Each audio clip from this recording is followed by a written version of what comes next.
It was the rivalry game for Irondale and Spring Lake Park, and everybody around here knows what that means. It's the battle for the block. The Knights Block and the party. Panthers. Absolutely. Panthers get the party started early. A little screen game. That's not throwback. That's throw ahead. That's modern football for the Spring Lake Park Panthers and Caleb Skelly. He did step out of bounds, but it sets up a touchdown. Back to the run game for the Panthers, bruising between the numbers, and then pop! Outside the numbers goes Henry Dennis in for the score, and it's the Panthers in the rivalry who get on the board first. They're up 7-0.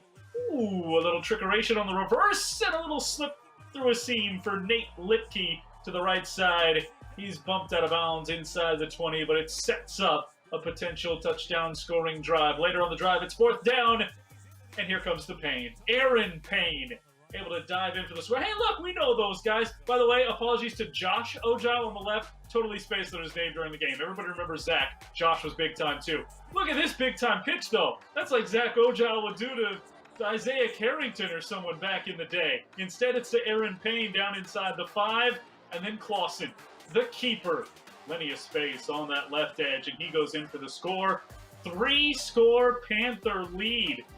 No, it's not a speech. It's the 3-score Panther lead. Irondale trying to come back. Caleb Skelly. He catches footballs on offense, and he also does it on defense. The run back, he nearly, Kenton Kipp, got into the end zone, but he just stepped out of bounds. They tried to fade it to him on the very next play, and it was just a little bit high, trying to get that 6. They never got points on that one, but the defense showed up again, picking off the Knights. Tossie Johnson-Kelly, tip it to Caleb Skelly.